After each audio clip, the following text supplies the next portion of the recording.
Welcome to news alerts. CM Chandrababu Kuppam పర్యటన ఖరారైంది. ఈ నెల 25, 26 తేదీల్లో చంద్రబాబు 2 రోజుల పాటు కుప్పం నియోజకవర్గంలో పర్యటించనున్నారు. ఎన్నికల్లో గెలిచిన తర్వాత ఆయన కుప్పంలో పర్యటించనుండడం ఇదే ప్రథమం. తన పర్యటనలో భాగంగా నియోజకవర్గంలోని నేతలు, కార్యకర్తలను ఆయన కలవనున్నారు.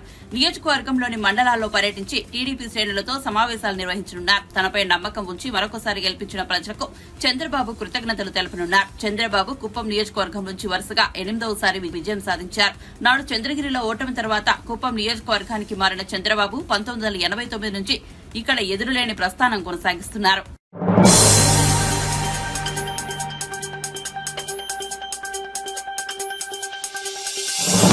ఏపీ అసెంబ్లీ సమావేశాలు నిర్వహించనున్న నేపథ్యంలో TDP MLA Gorantla Butchaiah Chowdary protem speaker గా ప్రమాణ స్వీకారం చేశారు. రాజ్భవన్ లో జరిగిన ఒక కార్యక్రమంలో governor Abdul Nazeer protem speaker గా గోరంట్ల బుచ్చయ్య చౌదరితో ప్రమాణం చేయించారు. ఈ కార్యక్రమానికి రాష్ట మంత్రులు హాజరయ్యారు. ఏపీలో టీడీపీ కూటమి ప్రభుత్వం ఏర్పడ్డాక తొలిసారిగా అసెంబ్లీ సమావేశం కానుండటంతో ప్రొటెం స్పీకర్ గా గోరంట్ల బుచ్చయ్య చౌదరి సభా వ్యవహారాలను నడిపించనున్నారు. ఎమ్మెల్యేలతో ప్రమాణ స్వీకారం, స్పీకర్ ఎన్నిక, లాంఛనాలను ఆయన ప్రొటెం స్పీకర్ హోదాలో పర్యవేక్షించనున్నారు.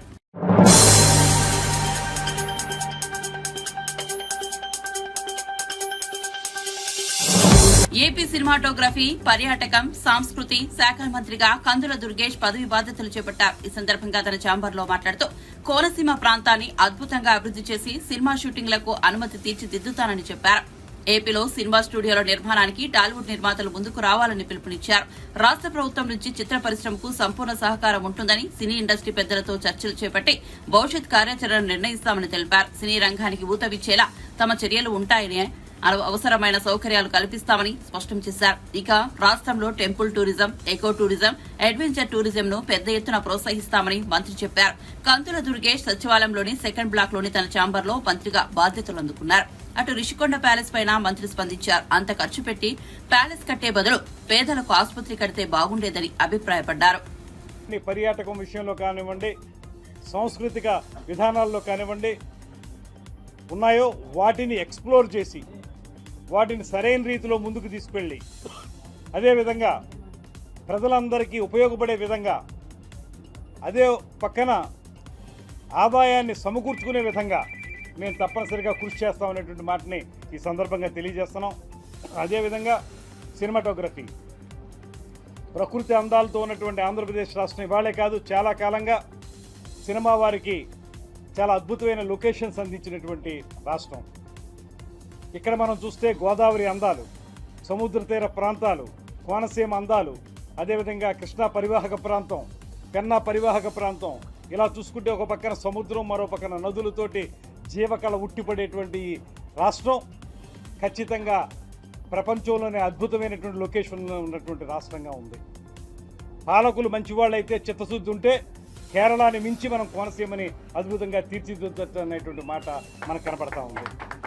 అటువంటి నేపథ్యంలో సినిమా షూటింగ్లకి అనువుగా ఉండేటువంటి ప్రాంతాన్ని సినిమాలకి షూటింగ్లు ఇవ్వడం మాత్రమే కాకుండా ఇక్కడ కూడా ఇన్ఫ్రాస్ట్రక్చర్ డెవలప్ చేయాల్సిన అవసరం ఉంది. దాని ద్వారా చాలామందికి ఉపాధి కల్పించగలుగుతాం, ఆదాయాన్ని పెంపొందించుకోగలుగుతాం. కనుక తెలంగాణలో లాగే ఇక్కడ కూడా స్టూడియోలు నిర్మించాల్సిందిగా, ఇతర ఇన్ఫ్రాస్ట్రక్చర్ సినిమాకి సంబంధించి ఏర్పరచుకోవాల్సిందిగా నిర్మాతలను కూడా మేము ఆహ్వానం పలుకుతూ ఉన్నాం. వారందరినీ కూడా ఆహ్వానించి ఇక్కడ ఉన్నటువంటి వనరులు వారికి తెలియజెప్పి తప్పనిసరిగా వాటిని ఉపయోగించుకుని ఈ ప్రాంతాన్ని అభివృద్ధి చేయాల్సిందిగా, తద్వారా కళలకు, సాంస్కృతిక విధానాలకి, పర్యాటకానికి, సినిమా రంగానికి అన్ని రకాలుగా అనువుగా ఉన్నటువంటి ఆంధ్రప్రదేశ్ని ఈ రంగాల్లో అగ్రగామి రాష్ట్రంగా నిలబెట్టడానికి మనందరం కలిసి కృషి చేద్దాం అనేటువంటి మాటతోటి ఈ శాఖలో ఈరోజు మంత్రిగా మొట్టమొదటి రోజున ఒక ప్రత్యేకమైనటువంటి ఫైల్ మీద సంతకం కూడా పెట్టడం జరిగింది. ఇప్పుడే ఎండీ గారు చెప్పారు, మనకి ముఖ్యంగా వాటర్ ఫ్లీట్ ఏదైతే ఉందో, బోట్ల ద్వారా పర్యాటకం వృద్ధి చెందేటువంటి కార్యక్రమాల్లో భాగంగా రమారమి 2,31,00,000 రూపాయల వ్యయంతో బోట్లని ఏర్పాటు చేసి తద్వారా పర్యాటకాన్ని అభివృద్ధి చేయడానికి వీలుగా ఫైల్ తయారు చేశారు. అందు మీద మొట్టమొదటి సంతకం పెట్టాను.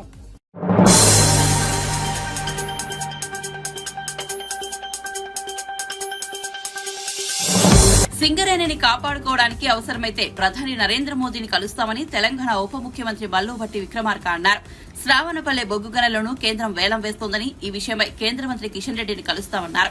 గురువారం ఆయన మీడియాతో మాట్లాడుతూ సింగరేణి బొగ్గు గనులపై బీఆర్ఎస్ నేతల తీరు దొంగే దొంగ అని అరిచినట్లుగా ఉందన్నారు. గనుల వేలం సమయంలో బీఆర్ఎస్, బీజేపీ నేతల వ్యాఖ్యలు రాష్ట్ర ప్రయోజనాలకు విఘాతం కలిగిస్తున్నాయని మండిపడ్డారు. సింగరేణి గని అంటే ఉద్యోగుల గని అని, ఇది తెలంగాణకే తలమానికమన్నారు. సింగరేణిలో 42,000 మంది రెగ్యులర్, 6,000 మంది అవుట్ సోర్సింగ్ ఉద్యోగాలు ఉన్నారని వెల్లడించారు. రాష్ట్ర ప్రభుత్వాల వాటాతో ఉన్నటువంటి సంస్థ కాబట్టి నేరుగా బొగ్గు గనుల్ని G2 అంటే గవర్నమెంట్ టు గవర్నమెంట్ నేరుగా ఇచ్చేటువంటి ప్రక్రియ అందుబాటులో ఉన్నటువంటి అవకాశాన్ని ఈనాడు దేశాన్ని పాలన చేస్తున్నటువంటి Bharatiya Janata party mines and minerals development and regulation act 1957 కి సవరణ తీసుకొని వచ్చి అది 2015 24 ఫిబ్రవరి నాడు పార్లమెంట్లో ఈ యాక్ట్కి MMDR యాక్ట్ 1957కి సవరణ తీసుకొని వచ్చి దేశంలో ఉన్నటువంటి బొగ్గు గనులన్నింటినీ ఎవరికి ఏ ప్రభుత్వ రంగ సంస్థకు కూడా కేటాయించడానికి వీలు లేకుండా బొగ్గు కోల్ బ్లాక్స్ అన్నింటినీ ఆక్షన్ ద్వారా అంటే వేలం పాట ద్వారా ఇచ్చే విధానాన్ని చట్టం తీసుకొచ్చారు. 2015 24 ఫిబ్రవరి నాడు ఎవరు తీసుకొచ్చారా దీన్ని? ఇప్పుడున్నటువంటి కేంద్ర ప్రభుత్వం ఆడ బిల్లు పెడితే ఆనాడు కొట్లాడి తెచ్చుకున్న తెలంగాణ రాష్ట్రంలో 10 ఏళ్ల అధికారంలో ఉన్నటువంటి బీఆర్ఎస్ పార్టీకి సంబంధించిన పార్లమెంటు సభ్యులు అందరూ కూడా 2015 నాడు ఈ బిల్లుకి మద్దతు ఇచ్చి ఓటేసి సపోర్ట్ చేసి సింగరేణి కాలనీస్కి నేరుగా బొగ్గు అంటే బ్లాకులు కేటాయించడానికి అవకాశం లేకుండా ఆ యాక్షన్ తీసుకొని వచ్చిన దాంట్లో వీళ్ళు కూడా ప్రధాన భూమిక పోషించారు. ఇగో వీళ్ళు ఈరోజు తెలంగాణ ప్రయోజనాల గురించి మాట్లాడుతున్నాం. నిజంగా తెలంగాణ ప్రయోజనాల గురించి సింగరేణికి సంబంధించిన బొగ్గు బాయిల్ మనమే పొందాలని ఏమాత్రం ఆలోచన ఉన్నా అదే రోజు మీరు తెలంగాణకు సంబంధించిన పార్లమెంటు సభ్యులుగా ఆ యాక్ట్ని వ్యతిరేకించి మద్దతు ఇవ్వకుండా ఆ యాక్ట్ బిల్లు పాస్ కాకుండా చూసేవాడు. ఆ రోజు సంపూర్ణంగా మద్దతు ఇచ్చి బిల్లు పాస్ అయ్యేటట్టు చేసి ఆక్షన్ జరిగేటట్టుగా చేసి సింగరేణికి బొగ్గుబాయిలు లేకుండా చేసి ఇవాళ తగుదనమ్మా అని చెప్పి బీఆర్ఎస్ పార్టీకి సంబంధించిన నాయకత్వం మాట్లాడుతూ ఉంది. సింగరేణికి సంబంధించిన బొగ్గుబాయిల్ని మేమే కాపాడాం 10 ఏళ్ళు.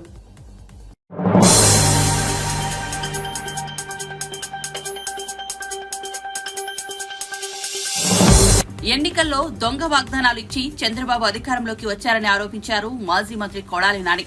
అలాగే విశాఖలోని రుషికొండపై టీడీపీ తప్పుడు ప్రచారం చేస్తోందన్నారు. కాగా కొడాలి నాని గురువారం తాడేపల్లిలో మీడియాతో మాట్లాడుతూ ఎన్నికల్లో హామీ ఇచ్చిన సూపర్ 6 ఎప్పుడు అమలు చేస్తారో చెప్పాలన్నారు. నిరుద్యోగులకు ఇస్తామన్న 3,000 ఇవ్వాలి. సీఎం క్యాంపు కార్యాలయంలో విజిటర్ కోసం ఏర్పాటు చేసిన ఫర్నిచర్ పై కూడా అసత్యపు ప్రచారం చేస్తున్నారన్నారు. అసత్య ప్రచారాలను ప్రజలు నమ్మకండన్నారు. చంద్రబాబు ఇచ్చిన వాగ్దానాలను పక్కదారి పట్టించడానికి టీడీపీ నేతలు రోజుకో డ్రామా ఆడుతున్నారన్నారు. రిషికొండలో భవనాలు ప్రభుత్వ ఆస్తి వైఎస్ జగన్వి కావు. వీఐపీల కోసం భవనాలు కడితే రాద్ధాంతం చేస్తున్నారు. ఎల్లో బ్యాచ్ చెప్పేవన్నీ అబద్దాలే. టీడీపీ దాడులకు భయపడేది లేదు అంటూ వ్యాఖ్యలు చేశారు. ఇళ్లలో ఉంటూ ఋషికొండలో కట్టినటువంటి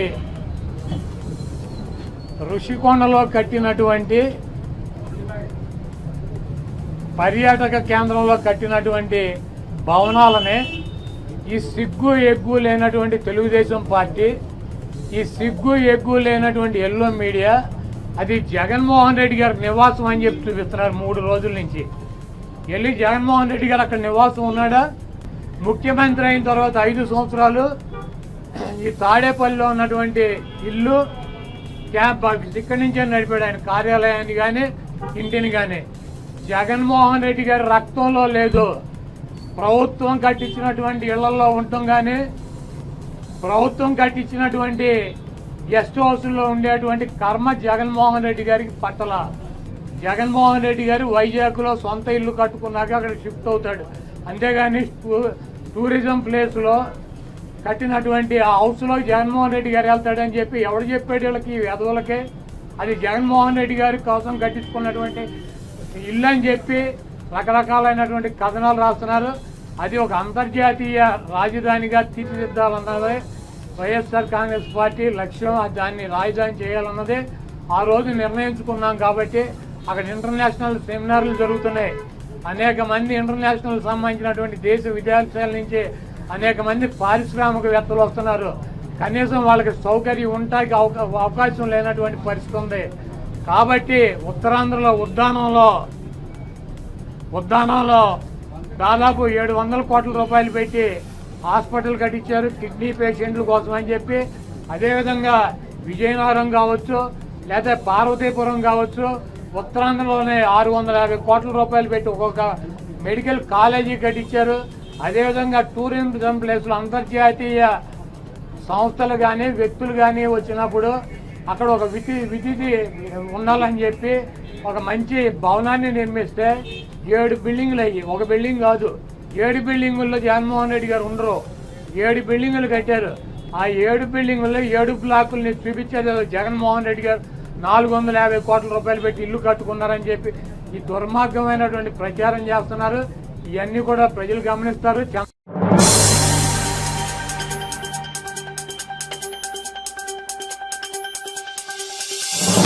గత 5 ఏళ్లు ఏపీ అంటేనే పారిశ్రామిక వర్గాల్లో భయాందోళన ఉందని, దాన్ని మార్చి నమ్మకం కల్పిస్తామని పరిశ్రమల శాఖ మంత్రి టీజీ భరత్ భరోసా ఇచ్చారు. సచివాలయంలో 4వ బ్లాక్ లో పరిశ్రమల శాఖ మంత్రిగా ఆయన బాధ్యతలు స్వీకరించారు. తనకు మంత్రి పదవి ఇచ్చిన చంద్రబాబు లోకేష్ కు ధన్యవాదాలు తెలిపారు. రాష్ట్రంలో పరిశ్రమల ఏర్పాటు కోసం సింగిల్ విండో ఉన్నప్పటికీ అందుకు అనువైన వాతావరణం లేదని, దాన్ని సంస్కరించి మెరుగైన విధానం తెస్తామని అన్నారు. కర్నూలులోనూ పారిశ్రామిక ప్రాంతాన్ని అభివృద్ధి చేస్తామని మంత్రి భరత్ వెల్లడించారు. ఈ సైడ్ ఆఫ్ థింగ్స్ ఇంతవరకు చూసా అన్నమాట.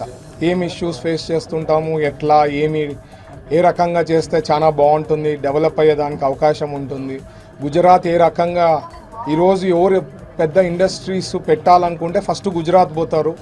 సో అట్లాంటివన్నీ కూడా తెలుసుకొని మన ఆంధ్రప్రదేశ్కి బెస్ట్ ఈజ్ ఆఫ్ డూయింగ్ బిజినెస్లో కానీ లేకపోతే వాళ్ళకి కన్వీనియంట్గా ఉండేదానికి ఇండస్ట్రీస్ మన ఆంధ్రప్రదేశ్కి వస్తే వాళ్ళకి ఘన స్వాగతం పలుకుతూ వాళ్ళకి ఎట్లా కావాలంటే అట్లా వీ షుడ్ వర్క్అవుట్. ఎందుకంటే హైలీ కాంపిటేటివ్, ప్రతి స్టేటు కాంపిటీషన్ ఎక్కువ ఉంటుంది కాబట్టి we have to work very hard.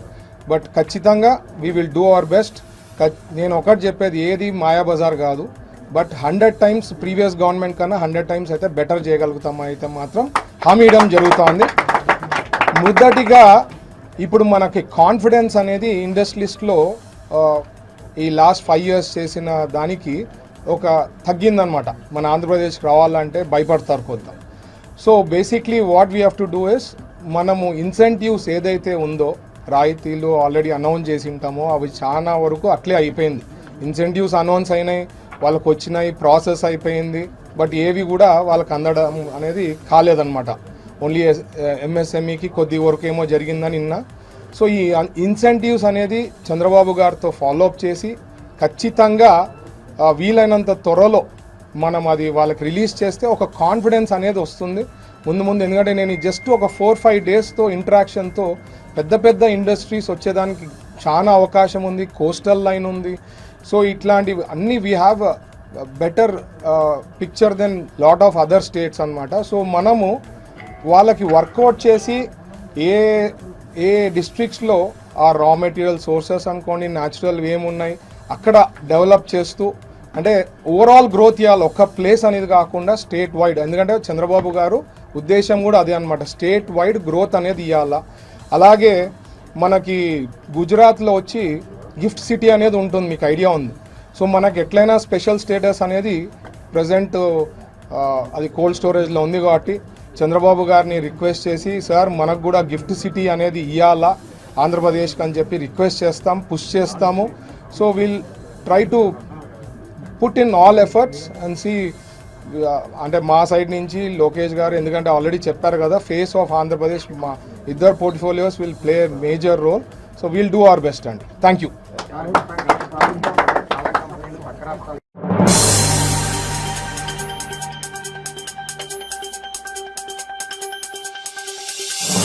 Neat పరీక్షకు సంబంధించి బీహార్ ప్రభుత్వంలో నిరంతరం సంప్రదింపులు జరుపుతున్నామని విద్యాశాఖ మంత్రిగా ఈ విషయంలో నైతిక బాధ్యత వహిస్తారని చెప్పారు విద్యాశాఖ మంత్రి ధర్మేంద్ర ప్రధాన్. ఇప్పటికే పాట్నా నుంచి కూడా కొంత సమాచారం అందిందని విద్యాశాఖ మంత్రి ధర్మేంద్ర ప్రధాన్ తెలిపారు. ఈ విషయంపై చర్చించామని వెల్లడించారు. ఈ ఘటనపై పాట్నా పోలీసులు కేసు నమోదు చేశారు. త్వరలో సమగ్ర నివేదికను కేంద్ర ప్రభుత్వానికి పంపనున్నారు. Under graduate medical entrance exam వివాదాల్లో చిక్కుకుంది. మరోవైపు యూజీసీ నెట్ పరీక్షను రద్దు చేస్తూ విద్యాశాఖ బుధవారం నిర్ణయం తీసుకుంది. నీట్ యూజీ పరీక్షకు సంబంధించి విద్యాశాఖ మంత్రి ధర్మేంద్ర ప్రధాన్ గురువారం విలేకరుల సమావేశం నిర్వహించారు. विभाग की होम मिनिस्ट्री की I4C एजेंसी जो विशेष करके साइबर क्राइम को ट्रैकिंग करने के लिए बनी है, उन्होंने 3 बजे एक जानकारी दी कि इस प्रकार की डार्क नेट में क्वेश्चन आ गया है। उस क्वेश्चन को हमने एनटीए की जो ओरिजिनल क्वेश्चन था उसके साथ टैली करवाया। जब हम स्पष्ट हो गए कि वो डार्क नेट में जो क्वेश्चन है वो यूजीसी नेट की ओरिजिनल क्वेश्चन के साथ मिलता है, तत्क्षणात हम लोगों ने निर्णय किया इसके ऊपर एक उच्च स्तरीय अनुसंधान और सीबीआई इंक्वायरी हो, क्योंकि इन दिनों में टेलीग्राम पे ये न्यूज आता है, ये क्वेश्चन आता है। टेलीग्राम की जो चरित्र है उसको एक उच्च स्तरीय अनुसंधान के बिना उसकी ट्रैकिंग करना अपने आप में एक चुनौती है, आप उसके बारे में जानते हैं। हमने तत्क्षणात निर्णय किया कि इस परीक्षा कॉम्प्रोमाइज हुई है, उसको स्थगित किया जाए, और जल्द ही हमने उसी में भी कहा है कि जल्दी हम नया तिथि के साथ आएंगे परीक्षा करने के लिए। जहां रहा नीट की सवाल है, नीट में मैं उसको कोई अच्छी बात नहीं मानता हूं, लेकिन मैं फिर विनम्रता से कहना चाहूंगा, जो लाखों मेधावी विद्यार्थी बहुत मेहनत से उस परीक्षा को उत्तीर्ण हुए हैं, उनकी भी हितों को हमें ध्यान देना है। जैसे मैंने कहा, मैंने प्रारंभिक सूचना में कहा कि पटना पुलिस की काम सराहनीय है। एक आइसोलेटेड घटना को उन्होंने राउंड अप कर पाया है। कुछ जानकारी और भी आना बाकी है, इसलिए उसको फाइनल कार्रवाई भी हम जल्दी कर देंगे। उस अनुसंधान को हम पुख्ता करना चाहते हैं, हम उनके अनुसंधान से संतुष्ट हैं। भारत सरकार के अधिकारी और बिहार पुलिस की वरिष्ठ अधिकारियों की निरंतर वार्तालाप हो रही है। ये दोनों घटना की बैकग्राउंड और चरित्र दोनों के अलग है, और हम फिर कहना चाहेंगे, लाखों विद्यार्थियों की, मेधावी विद्यार्थियों की, गरीब विद्यार्थियों की हितों की बात है। हम ऐसा कुछ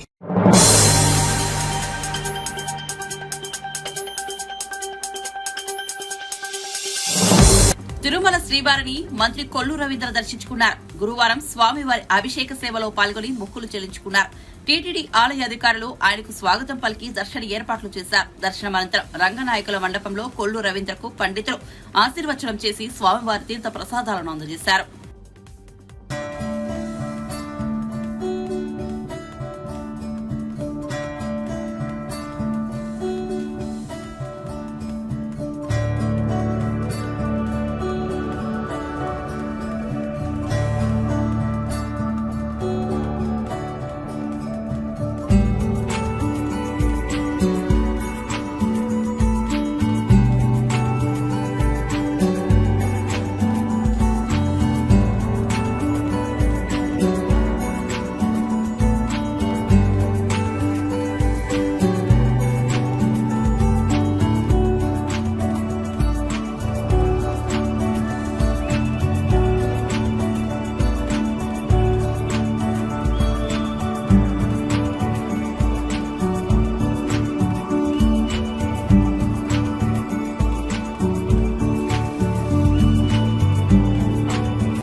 ఈరోజు స్వామివారిని తిరుమల దర్శనానికి రావడం జరిగింది.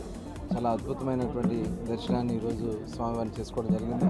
మరి ఈ రాష్ట్రానికి నారా చంద్రబాబు నాయుడు గారు ముఖ్యమంత్రి కావాలని, ఈ రాష్ట్రంలో చక్కటి పరిపాలన జరగాలని, మరి పవన్ కళ్యాణ్ గారు కానీ మోడీ గారి సహకారంతో చక్కటి ప్రభుత్వం ఏర్పాటు కావాలని చెప్పి మనస్ఫూర్తిగా మరి ఒక యాగం కూడా మేము చేసుకోవడం జరిగింది. ఆ యాగం సంపూర్ణం జరిగింది. దానికి స్వామివారికి మరి ఆ రోజున మేము అనుకోవడం జరిగింది. మరి గురువుగారి ఆదేశాల ప్రకారం ఈరోజు వచ్చి స్వామివారిని దర్శనం చేసుకుని తిరిగి మళ్ళీ రాష్ట్రాన్ని నిలబెట్టాలని, ఈ రాష్ట్రాన్ని అన్ని విధాలా ముందుకు తీసుకెళ్లాలని, నష్టపోయినటువంటి యువతకి, మహిళకి, రైతుకి, ప్రతి ఒక్క వర్గాలకి, వ్యాపారులకి అండగా ఈ ప్రభుత్వం ఉండాలని, రాష్ట్రం అన్ని రకాలుగా సుభిష్టంగా ఉండాలని చెప్పి మనస్ఫూర్తిగా కోరుకోవడం జరిగింది. చక్కటి వర్షాలు పడి, చక్కటి పంటలు పండి, వ్యాపారాభివృద్ధి చెంది అందరికీ మంచి జరగాలని చెప్పి స్వామివారిని కోరుకోవడం జరిగింది. తప్పకుండా ఆయన ఆశీర్వాదాలు మనందరికీ ఉంటాయి. అందరూ కూడా సంపూర్ణంగా ముందుకెళ్లాలని చెప్పి మనస్ఫూర్తిగా కోరుకుంటూ మరొకసారి ఆ స్వామివారిని వేడుకుంటూ అందరికీ నమస్కారం. నమో వెంకటేశ్వర.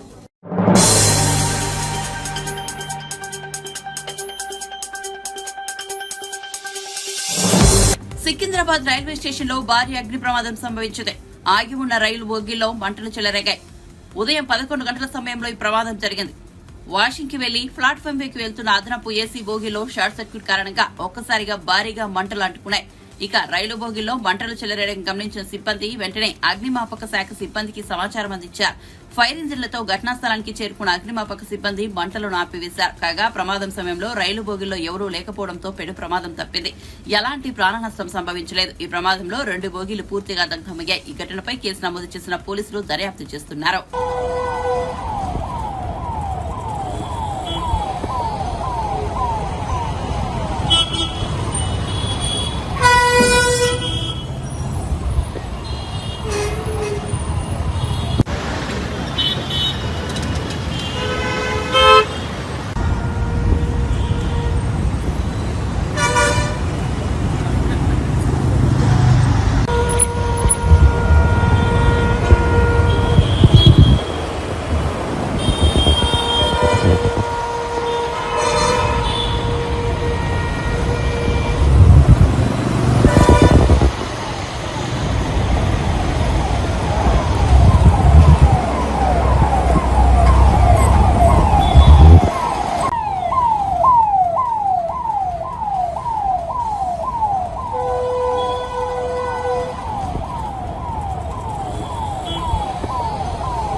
తమిళనాడులోని కల్లకుర్చిలో కల్తీ మద్యం తాగి 38 మంది వరకు మృతి చెందారు. చాలా మంది అనారోగ్యానికి గురై ఆసుపత్రి పాలయ్యారు.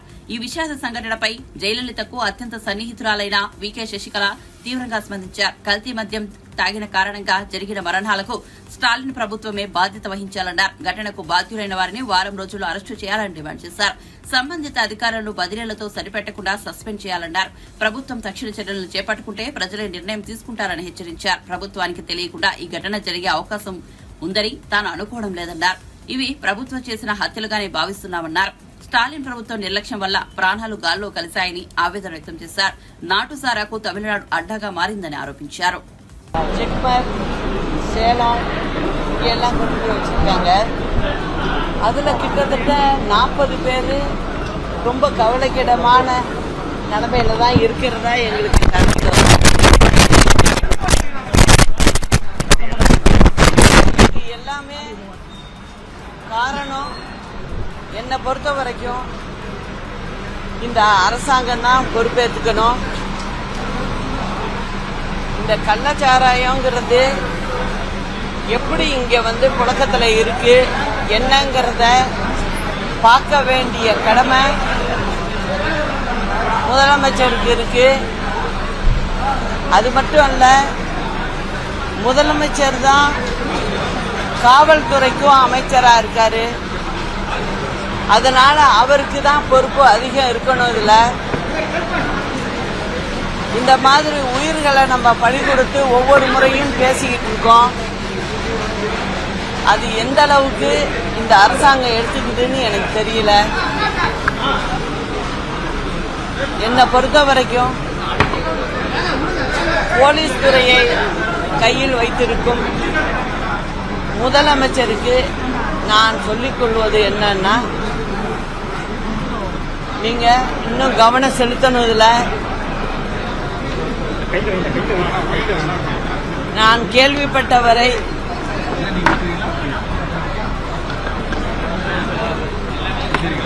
இங்க தொடர்ந்து இந்த சமூக விரோத செயலை ஒரு குறிப்பிட்ட குரூப்பை சேர்ந்தவங்க தொடர்ந்து செஞ்சுக்கிட்டு இருக்காங்க.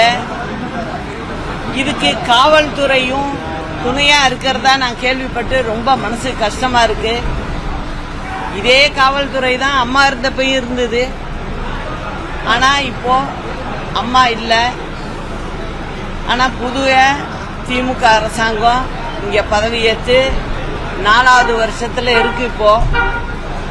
ஆனால் இந்த மாதிரி சமூக விரோத செயல்லாம் எதுவுமே குறைஞ்சதா தெரியல. வருடம் முடிய முடிய அதிகரிச்சுக்கிட்டு தான் போகுத ஒழிய குறையவே இல்லை. அதுதான் உண்மை. எல்லாம் ஏழை எளிய மக்களா இருக்கு.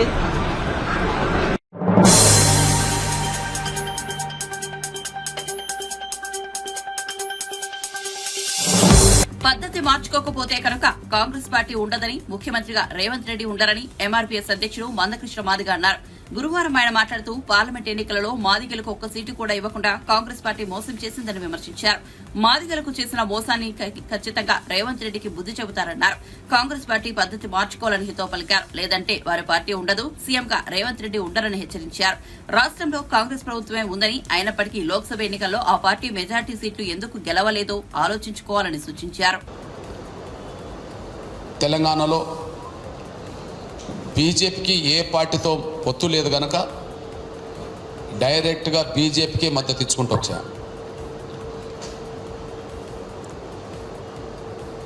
ఒక మాటలో చెప్పాలంటే తెలంగాణలో బీజేపీకి ఒక మిత్రపక్షంగా ఎంఆర్పీఎస్ వ్యవహరించింది.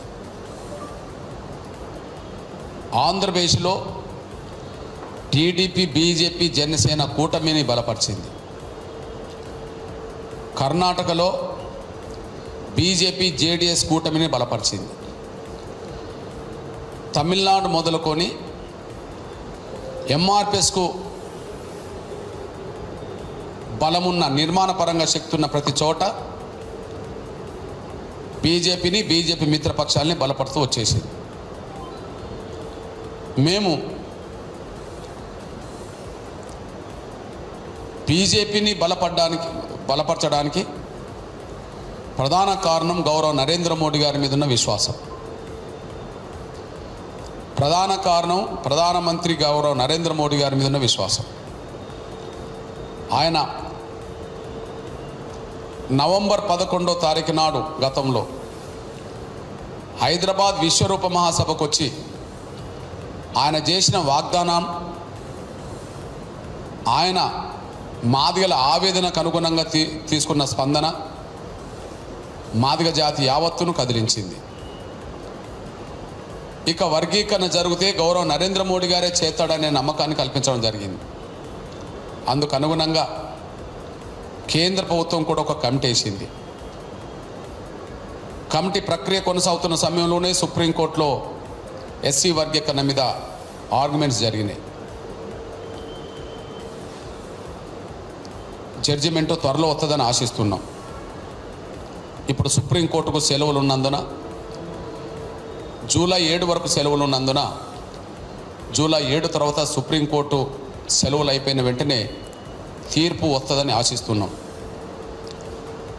అంటే మేము పెట్టుకున్న నమ్మకం గౌరవ నరేంద్ర మోడీ గారి మీద. ఆయనకు మా శక్తి మేరకు తెలంగాణలో ఎంఆర్పీఎస్ శ్రేణులు చాలా సవాళ్ళు ఎదుర్కొని బీజేపీకి మద్దతు ఇచ్చుకుంటూ వచ్చేశారు. భారతదేశంలో ఎన్నికల విశ్లేషణలో భాగంగా